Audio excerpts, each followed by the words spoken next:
बिस्मिल्लाहिर्रहमानिर्रहीम अस्सलाम वालेकुम नाइमस टीवी मुबारक जी ਤੁਹਾਡੀ ਖidmat 'ਚ ਹਾਜ਼ਰ ਨਾਜ਼ਰੀਨ ਸਾਡਾ ਚੈਨਲ ਸਬਸਕ੍ਰਾਈਬ ਕਰ ਲਓ ਮੁਹੰਮਦ ਨਵਾਜ਼ ਮੋਮਨ ਸਾਹਿਬ ਅੱਜ ਸਾਡੇ ਨਾਲ ਹੋਣਗੇ ਇਹਨਾਂ ਦੇ ਨਾਲ ਅਸੀਂ ਕਾਫੀ ਪ੍ਰੋਗਰਾਮ ਕੀਤੇ ਨੇ ਔਰ ਤੁਸੀਂ ਦੇਖੋਗੇ ਜ਼ਬਰਦਸਤ ਗੱਲਾਂ ਇਹਨਾਂ ਦੀਆਂ ਇੰਝ ਹੀ ਚੱਲਦੇ ਰਹਿਣਗੇ ਅੱਗੇ ਪ੍ਰੋਗਰਾਮ ਉੱਤੇ ਅਸੀਂ ਲਿਖ ਦਿਆਂਗੇ ਪਾਰਟ 1 2 3 ਇਸ ਤਰ੍ਹਾਂ ਚੱਲਣਗੇ ਕਿਉਂਕਿ ਬੇਸ਼ੁਮਾਰ ਪ੍ਰੋਗਰਾਮ ਨੇ ਇਹਨਾਂ ਨਾਲ ਤੇ ਚੱਲਨੇ ਉਹਨਾਂ ਦੇ ਕੋਲ ਜੀ अस्सलाम वालेकुम जी वालेकुम सलाम वरहमतुल्लाहि वबरकातुहू।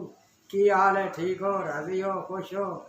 तो अगे मैं थानू अपने प्रोग्राम सुना बैठा तो हुण मैं शुरू करन लगा इत्थों के क्योंकि बैठ तो मैं की थी ना सन 71 तो खानदानी मुखालफत जी चली हुई सी तो इस वजह तो फिर चचा मेरी बीवी ने सन भेजते तो मैं सौरे आ गया तो ससुराल में रहन लग पिया तो सन 1973 का जलसा जड़ा ना वो आने वाला ही सी ते मैं ज़ाहिर किया कि मैं जलसा सालाना ते रब्बा जावांगा तो मैं वो जान वास्ते ना पहले उतों अपने ससुराल विच पिंड आया। जो मैं पिंड आया ना तो मेरा एक भतीजा ही सी वो कहता चाचा मैं भी जाना तो मैनू भी रब्बा दिखाओ मैं भी जलसा वेखना। मैं आख्या चलो जी चलो वो मेरे नाल रब्बा चले गए। 3 दिन ऐसा जलसा सुनिया वो प्रोग्राम देख के ते वो तो बड़ा मुतासर हो गया तो वो कहने लगा कि मैं भी एमडी होना क्योंकि वो अजय 8वीं जमात पढ़ता सी वो छोटी सी तो मैं उन्होंने लै गया दफ्तर विच तो उन्होंने आख्या भी अजय तक तेरी उम्र ही थोड़ी है ये अजय किताबा पढ़े मालूमात हासिल करे तो फिर जो बड़ा हो जाएगा तो फिर ना एमडी कबूल कर लवे। खैर वो असी जलसा सुन के ते वापस अपने गाँव आने लगे तो रस्ते दे विच ही मतलब मेरे चाचा साहब जोड़े सुसर साहब ने वो मिले वो हकीम है तो उन्होंने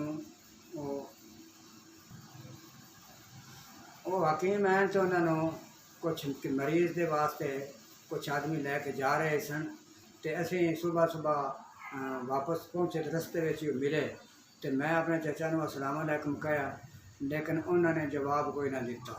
दूसरे जो अफराद सन उन्होंने अस्सलाम वालेकुम का जवाब दिता। खैर चचा साहब जोड़े ने वो रात उधर ही रहे मरीज़ का इलाज करते रहे वापस आए तो सुबह सुबह आए तो मैनू सब तो पहले मैनू कहते हैं बे तू काफर हो गया तो मतलब है कि तू इतों चला जा। फिर उस तो बाद मेरी बीवी ने कहा कि तू भी काफर हो गई है इस वास्ते तू ही इतों चली जा। तो अपनी बीवी ने मेरी चची ने जो मेरी बीवी की माँ ने कहा कि तेनों मैं इस वास्ते नहीं सी लैके आया कि तू सारे काफर बना देवे तू सारे काफर बना दिता है तो इस वास्ते तू भी इतों चली जा। मैं हूँ चचा साहब जोड़े ने गल कह के सानू घर अपने चले गए नाल ही घर ही सी तो मैं अपनी चची ने अपनी बीवी ने कहा कि गल है कि तेरा चचा है तो मेरा चचा तेरा बाप है तो साड़ी इहदी लड़ाई तो हो नहीं सकती ना असीं इहदे नाल लड़ाई कर सकते बेहतर है कि असीं इत्थों चले जाइए ना सानूं रहन देना।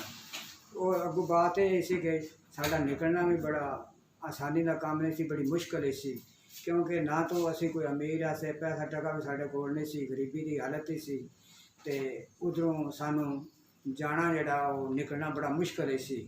लेकिन एक तरफ ये भी आ के असीं अपने मां नूं भी कायम रखना चाहते हैं तो अपने मां नूं भी ना छोड़ सकते नहीं सा इस वजह तो असां हर हाल उत्थों जाना ही सी। फिर असां प्रोग्राम किया भी जाइए किहड़े पासे पहले बनया भी मैं पिंड जा पिंड हुण सारे वाल साहब और 6 भाई आन तो ये उन्होंने ही भाई आन तो उत्थे भी उन्हें कोई नहीं सी रहन देना। मेरे वालिद ने भी कहा कि तू इत्थे नहीं आ सकता तू रब्बा ही चला जा। मैं फिर इत्थों रब्बा चाहण का इरादा किया। पहले तो असां सारे निकलने वास्ते तैयार होए क्योंकि सानू ये सी कि चचा साहब तू कह रहे हैं इन्हें जाती बार निकलन भी सानू कोई नहीं देना चोरी निकल के जाइए रात में सुबह सुबह ना निकल जाइए। ये प्रोग्राम बनाया तो मैं आख्या भी गल है कि होर तो कारोबार साडा है कोई नहीं। मेरी बीवी जी है वो मतलब कपड़े सिलाई जानती इसी तो मैं उन्होंने कहा तू कपड़े सिलाई करी दी तो मैं कोई मजदूरी कराँगा तो कोई मकान किराए तो ले लवेंगे तो अपना गुजारा कर लवेंगे तो इस इरादा कर लिया कि सुबह सुबह ना असी रब्बा निकला तो मैं अपना एक सिलाई मशीन जी है ना दूसरे पिंड कहती आन उनके छोड़िया भी मैं इन्हें छोड़ के क्योंकि सर्दी का मौसम ऐसी निकलना भी बड़ा मुश्किल है सी दसंबर में जलसा होता है। वो आखिर दे मेरी बीवी जी है ना, तो सस जी उन्हें कहा कि तुम अकले चले जाओ, सर्दी में जाया नहीं जाता, सवेरे सवेरे निकलिया नहीं जाता क्योंकि कोहरा पिया इसी। तो मैं फिर उतों अकले ही रब्बा में आ गया। जो रब्बा में आया तो अगे वो अजमतुल्ला साहब जोड़े जिन्हों के जरिए मेहनती होया वो हम तो फौत हो चुके हैं। तो उन्होंने वो जानो सुनते जा मेरी बीवी का मामूजाद भाई सी, वो टीचर आन रब्बा दे वो जानने वाले सन। उन्होंने आके मिलिया तो उन्होंने कहा कि कोई मेरे वास्ते कारोबार को तलाश करो। तो मैंने आप जो ना मजदूरी करनी शुरू कर दी, क्योंकि उस वक्त तो प्रेस जदीद जड़ा उनके कोई काम ही सी।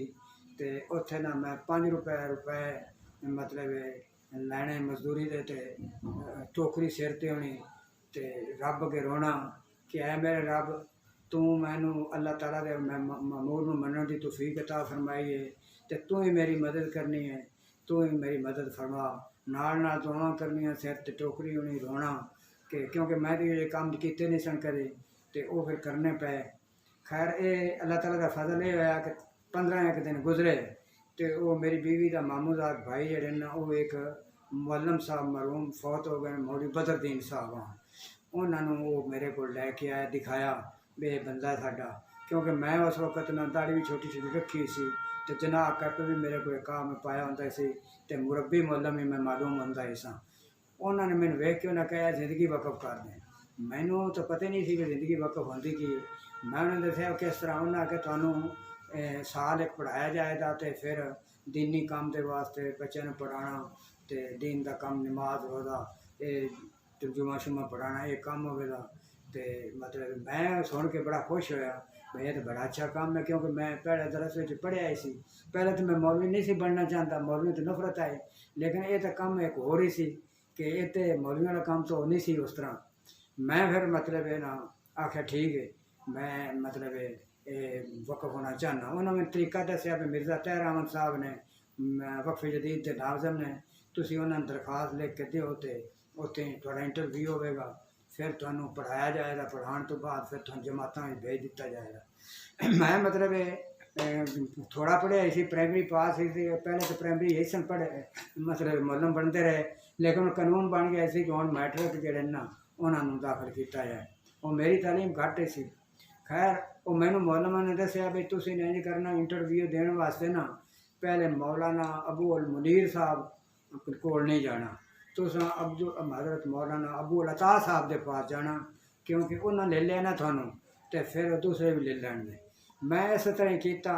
इंटरव्यू वास्ते जो मैंने बुलाया गया तो मैं पहले हज़रत मौली अबू अल अता साहब जोड़े ने उन्होंने मिलिया। उन्होंने मेरे अहमदी होने का कुछ वाक़या सुनिया, तो मतलब कुछ शेर पूछे कोई फारसी के, मैं अरबी फारसी पढ़े हैं, उन्हें आखे कुछ फारसी के शेर आते हैं तो वो सुनाओ। और मैं करीमा शेख अतार है, करीमा बेबख्शा है, बरहाल माँ के हस्तम हसीर कमंदे हवा नदारी मगैर तुफर यादरत तू ही आसियारा खतर बख्श बस।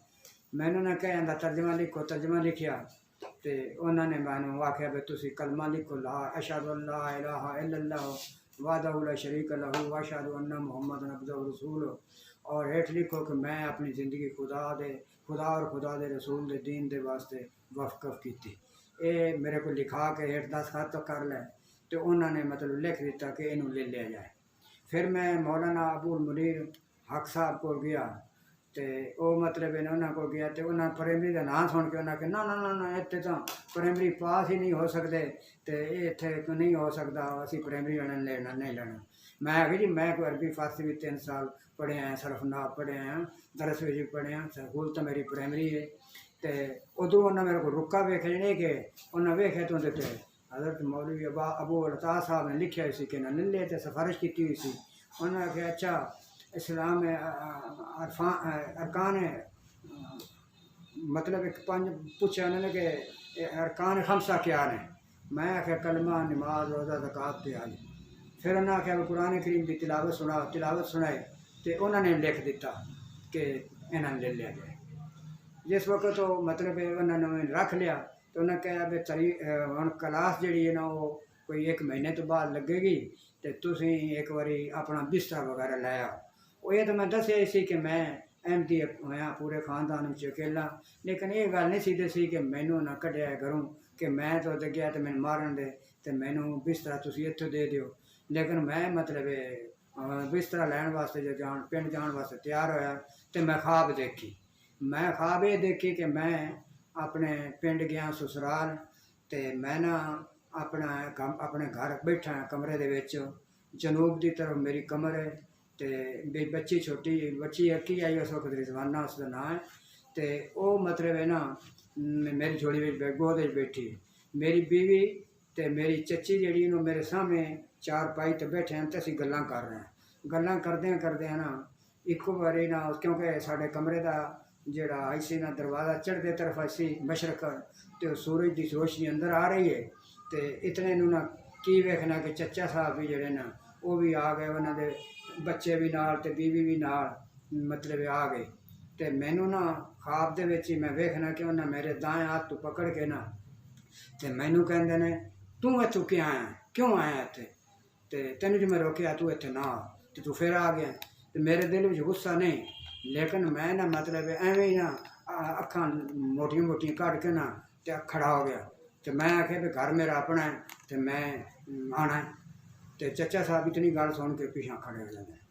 ਮੈਂ ਇਹ ਖਾਬ ਵੇਖੀ ਤੇ ਮੈਂ ਨਾ ਬੀਵੀ ਮੇਰੀ ਦੇ ਜਿਹੜੇ ਰਿਸ਼ਤੇਦਾਰ ਆਣ ਉਹਨਾਂ ਨੂੰ ਮੈਂ ਕਿਹਾ ਬਈ ਇਹ ਖਾਬ ਦੇਖੀਏ ਤੇ ਇਹ ਨਾ ਹੋਵੇ ਕਿ ਉੱਥੇ ਲੜਾਈ ਪਵੇ ਤੇ ਤੁਸੀਂ ਬਿਸਤਰਾ ਇੱਥੋਂ ਮੈਨੂੰ ਕੋ ਬਣਾ ਦਿਓ। ਉਹਨਾਂ ਆਖਿਆ ਖਾਬ ਖਿਆਲ ਹੁੰਦੇ ਨੇ ਤੇ ਕੋਈ ਨਹੀਂ ਐਸਾ ਤੂੰ ਜਾ ਤੂੰ ਬਿਸਤਰਾ ਲੈ ਕੇ ਆ। ਮੈਂ ਖੈਰ ਮੇਰੇ ਸਾਈਕਲ ਮੇਰੇ ਕੋਲ ਹੀ ਸੀ, ਮੈਂ ਸਾਈਕਲ ਤੇ ਬੈਠਾ ਤੇ ਆਪਣਾ ਸਸੁਰਾਲ ਦਾ ਜਿਹੜਾ ਪਿੰਡ ਹੀ ਸੀ ਉਹਦੇ ਦੇ ਕਰੀਬ ਜਾ ਕੇ ਨਾ ਅਸਰ ਦੀ ਨਮਾਜ਼ ਪੜ੍ਹੀ ਤੇ ਬੈਠ ਕੇ ਰਸਤੇ ਵਿੱਚ ਰਾਤ ਹੋ ਲਵੇ ਨਾ ਤੇ ਤਾਂ ਜਾਵਾਂਗਾ ਸਵੇਰੇ ਬਿਸਤਰਾ ਲੈ ਕੇ ਨਾ ਸਵੇਰੇ ਮੂੰਹ ਹਨੇਰੇ ਹੀ ਮੈਂ ਨਿਕਲ ਆਵਾਂਗਾ। ਇਰਾਦਾ ਇਹ ਹੀ ਸੀ। ਉਹ ਮੈਂ ਆਪਣਾ ਸਾਈਕਲ ਜਿਹੜਾ ਉਹਨਾਂ ਦੇ ਬਿਸਤਰਾ ਵਗੈਰਾ ਬੱਧਿਆ ਤੇ ਬਾਹਰ ਖੜਾ ਕਰ ਦਿੱਤਾ ਤੇ ਉਹ ਅਸੀਂ ਗੱਲਾਂ ਵਿੱਚ ਬਹਿ ਗਏ। ਉਵੇਂ ਬੈਠੇ ਜਿਵੇਂ ਖਾਬ ਦੇ ਵਿੱਚ ਦੇਖੀ ਆਈ ਸੀ। ਉਹ ਖਾਬ ਤੋਂ ਸੋ ਯਾਦ ਹੀ ਕੋਈ ਨਹੀਂ, ਮੈਂ ਖਾਬ ਜਿਹੜੀ ਦੇਖੀ ਆਪਣੇ ਗੱਲਾਂ ਵਿੱਚ ਲੱਗੇ ਹੋਇਆ ਸੀ ਤੇ ਉਸ ਤਰ੍ਹਾਂ ਹੀ ਅਸੀਂ ਬੈਠੇ ਹੋਇਆ। ਮੇਰੇ ਬੇਟੀ ਮੇਰੀ ਗੋਦ ਵਿੱਚ ਤੇ ਮੇਰੀ ਬੀਵੀ ਤੇ ਮੇਰੀ ਚੱਚੀ ਜਿਹੜੇ ਮੇਰੇ ਸਾਹਮਣੇ ਬੈਠੇ ਨੇ ਤੇ ਉਤੋਂ ਨੂੰ ਦਿਨ ਚੜ੍ਹ ਗਿਆ। ਦਿਨ ਦੀ ਰੋਸ਼ਨੀ ਜਿਹੜੀ ਹੈ ਉਹ ਕਮਰੇ ਦੇ ਵਿੱਚ ਆਉਣ ਲੱਗ ਪਈ।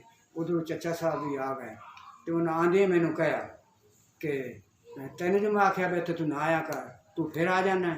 ਤੇ ਮੇਰੇ ਦਿਲ ਵਿੱਚ ਗੁੱਸਾ ਕੋਈ ਨਹੀਂ, ਜਿਵੇਂ ਖਾਬ ਵਿੱਚ ਮੈਂ ਵੇਖਿਆ ਸੀ ਨਾ ਉਸੇ ਤਰ੍ਹਾਂ ਮੈਂ ਖੜਾ ਹੋ ਗਿਆ ਤੇ ਮੈਂ ਕਹਿਣਾ ਬਈ ਘਰ ਮੇਰਾ ਆਪਣਾ ਤੇ ਮੈਂ ਆਉਣਾ ਤੇ ਚੱਚਾ ਸਾਹਿਬ ਪਿਛਾਂ ਖੜੇ ਹੋ ਗਏ। ਪਿਛਾਂ ਬਿਲਕੁਲ ਹੂ ਬਹੂ ਜਿਸ ਤਰ੍ਹਾਂ ਖਾਬ ਮੈਂ ਦੇਖੀ ਹੈ ਨਾ ਉਸੇ ਤਰ੍ਹਾਂ ਹੀ ਬਿਲਕੁਲ ਪੂਰੀ ਹੋਈ। ਫਿਰ ਮੈਨੂੰ ਉਹ ਕਹਿਣ ਲੱਗੇ ਵੀ ਕਿਤਨੇ ਤੁਹਾਡੇ ਪੈਸੇ ਲੱਗੇ ਨੇ ਤੇ ਤੁਸੀਂ ਲਿਓ ਤੇ ਇੱਥੋਂ ਨਿਕਲੋ। ਮੈਂ ਆਖਿਆ ਜੀ ਤੁਸੀਂ ਸਾਨੂੰ 400 ਰੁਪਏ ਦੇ ਦਿਓ ਤੇ ਅਸੀਂ ਚਲੇ ਜਾਂਦੇ ਹਾਂ, ਜਾਣੀ ਤੁਸੀਂ ਨਿਕਲੋ ਨਾ। ਉਹ ਮੈਂ ਬੀਵੀ ਆਪਣੀ ਨੇ ਆਖਿਆ ਵੀ ਤੂੰ ਉੱਠ ਚੱਲ।